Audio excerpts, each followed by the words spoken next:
Welcome to the INFOWARS Nightly News. It's Friday, November 21st, 2014, and I'm Leanne McAdoo. Here are tonight's top stories.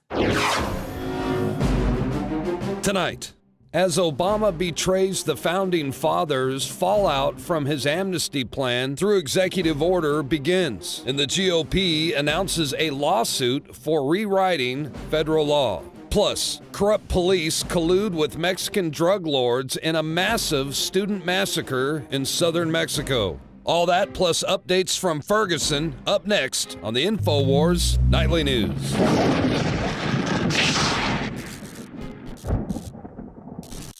Well, he did it, folks. He said he was going to use his pen and his phone, and he did. Obama made his big prime time announcement that he's taking everything into his own hands and announces executive amnesty, of course, which is going to allow up to 5 million illegal aliens, undocumented immigrants to stay in the country and work without fear of deportation. Now, basically, anyone that wants to talk out about this is going to be against keeping the families together, because that's what he was very specific to say, that that's what this was all about, keeping families together. And if you're against that, well, you're a racist. Well, that's what this is not about. It is not about that at all. This is about the fact that he has now swept up all of this power into the executive branch. It's not about being against the families who are going to benefit from this plan. It is about this precedent that the president has now set for all future dictators in training. Now, USA Today calls it the wrong way to do the right thing, and they say that this announcement amounts to executive overreach. By taking such a broad action through executive order, Obama has set a precedent for future presidents, and as hard as it might be for Democrats to believe, someday there will be a Republican president, and that president could use an executive order to suspend enforcement of laws such as the Obamacare tax penalty for not buying health insurance. Or, of course, they could revoke Obama's plan and resume deportations, putting all of these illegal aliens who are now coming out of the shadows in danger. Basically saying that these people that are going to come out of the shadows are going to be in a sort of limbo. Now, Obama has said many times that taking things into his own hands and taking this action on his own would be against the way our system works. He said it's not how our democratic system works, but he went ahead and did it anyway. Now, Republicans are saying that they're going to sue. They've actually launched a lawsuit against the president today, charging that he has abused his authority with executive actions on health care and immigration. Now, not only did the president rewrite the health care law by delaying the employer mandate, but the lawsuit also challenges the legality of payments that are being made by the White House to insurance companies, which is designed to lower consumers' out-of-pocket costs. Now, Republicans are saying that the money for these payments was not appropriated by Congress. Now, Speaker Boehner is basically saying that if this president can get away with making his own laws, future presidents are also going to have the ability to as well. The House has an obligation to stand up for the Constitution, and that is exactly why they are pursuing this course of action. And so, of course, this is the real danger with executive amnesty. It's already been hard enough for Congress to wrestle back power that the presidents in the past have taken to just launch war indefinitely with other countries without getting congressional approval. They've already not stood up to that happening. Now we have a president who's saying, well, you're not moving fast enough on immigration, and I don't like it, so I'm just going to go ahead and do what I want. What are presidents in the future going to do? That is the real danger. That is what everyone is so upset about with this sweeping amnesty, with this executive action that the president has taken. It's not about being against families and, wanting to break families up. With this move, Obama has passed the Rubicon. Now, the argument that's being given by John Boehner is that fixing the broken immigration system should be done, but through the democratic process. It says moving bills through the people's house, through the Senate, and then on to the president's desk. Now, a lot of people say, well, there's so much gridlock, but our system is designed to have gridlock. It's designed to pass through this way so that every time there's not a re-election, the system isn't being upended and completely turned over based on whoever is setting the agenda for that day or for that term. This is why there is gridlock. It's designed to be this way. Now, Rand Paul is basically saying that President Obama is not above the law and he has no right to issue executive amnesty, saying his actions blatantly ignore the separation of powers and the principles our country was founded on. The president has said 22 times previously that he does not have the power to legislate on immigration. And then Paul goes on to say that I believe that immigration reform is needed. However, for true and effective reform, we must first secure the border. He says he's not going to sit idly by and let the president bypass Congress and our Constitution.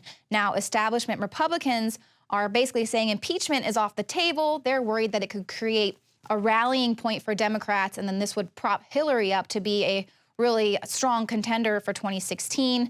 Of course, Judge Napolitano said that impeachment may be the only lawful remedy to Obama's amnesty program. So here we have a lot of people that are really upset. A lot of people don't know what's going on. Obviously, this is hotly contested, and it's not about being against families who are going to benefit from this. It's about reining in the power from this would-be dictator, because we're setting a precedent for all future presidents, all dictators in training. And seriously, how far does the president have to go? How many laws does he have to break before he will be impeached?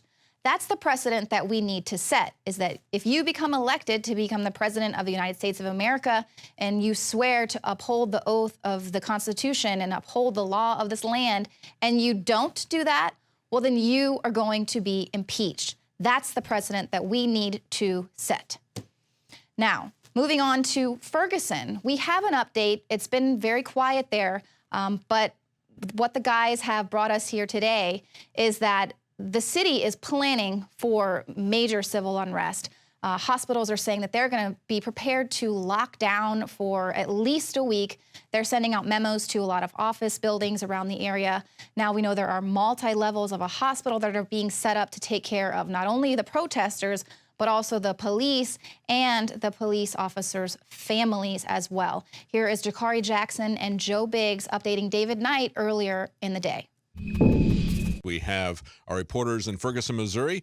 We just talked to Joe Biggs. We're going to go back to Jakari Jackson there. They've been there all week observing the buildup to the grand jury verdict that is expected to be released today, at least perhaps as Joe was telling us, secretly or confidentially to the family of Michael Brown. That's probably not going to stay confidential. They expect this to erupt this weekend. We also have Paul Joseph Watson on the line with us as co-host from the UK. Let's go back to Ferguson to Jakari Jackson. Jakari. Breaking news real quick. Breaking news. Barnes Christian Hospital has 3 floors that have been cleared out in anticipation of the victims of rioting. Wow. 1 floor for injured police, 1 floor for injured protesters, 1 floor for injured police family members. That's happening right now. Wow. Wow, they didn't have any space for media, but okay. So, well, you guys. So, yeah, we have the infidel. So thank you. That's right. You got your infidel armor, so you're fine. Body armor. So it's a lot of stuff going on here. People are making preparations, regardless if you think this is a big deal or not. The people here are making serious preparations. You just heard about the hospital. The National Guard is ready to move.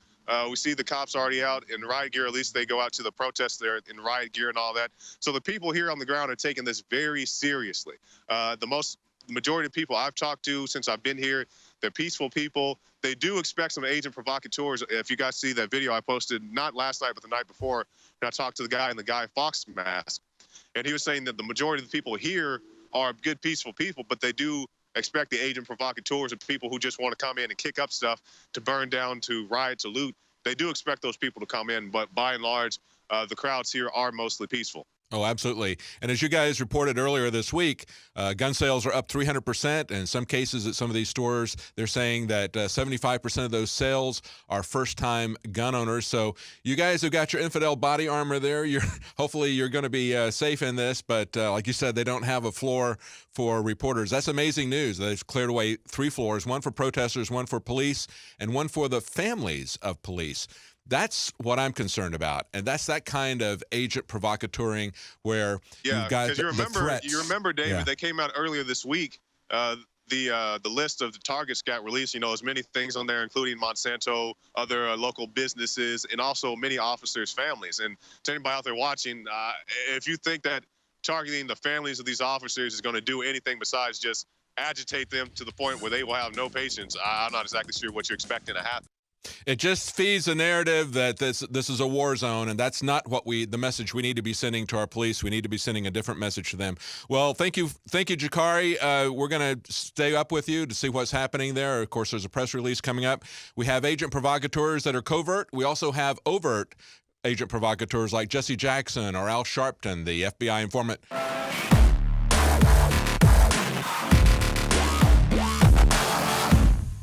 The average person's life is filled with unexpected challenges. Unlock the energy it takes to defeat these daily beasts with super male or super female vitality, specifically designed to assist the body in regulating proper hormone balance to create superior vitality in males and females. Supercharge and conquer your world at InfoWarsLife.com or call 1-888-253-3139. Introducing the first proprietary oxygen-based intestinal cleanser, OxyPowder, backed by FDA-approved phase 1, 2, and 3 clinical trials. All the toxins from the air, the food, the water ultimately ends up in the gut or affects the gut. Take your health into your own hands and start cleansing your body today with OxyPowder. Secure your OxyPowder today at InfoWarsLife.com. That's InfoWarsLife.com.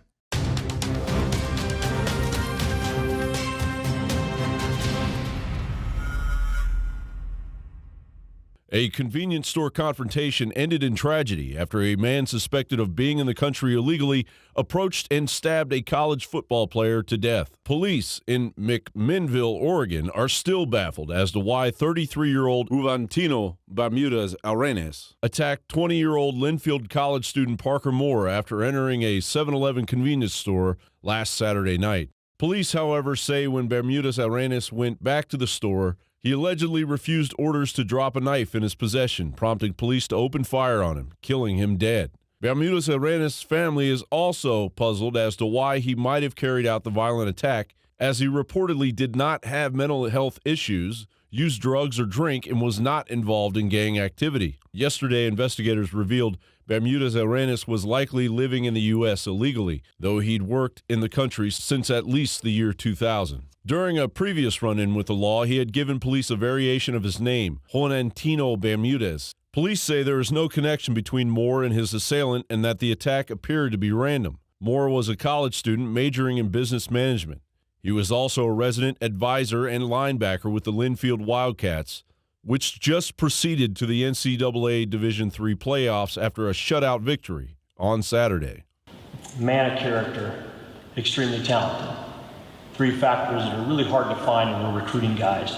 And every coach that we had on our staff fell in love with Parker the minute we met him. An investigation into the incident is still ongoing. It is not clear if Bermudez Arenas had ever come into contact with federal immigration agencies. In fact, we're just beginning to recognize how much pain there is. InfoWars.com.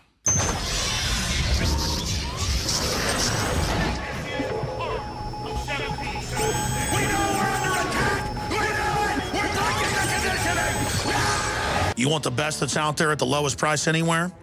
Well, we're bringing you a total win-win. The ultimate value, cutting-edge, trailblazing game changer that also supports the InfoWar. We have produced a limited run of DNA Force, and it will take up to 12 weeks to produce more once we sell out. Secure your DNA Force today at InfoWarsLife.com or call toll-free 888-253-3139. DNA Force from InfoWars Life.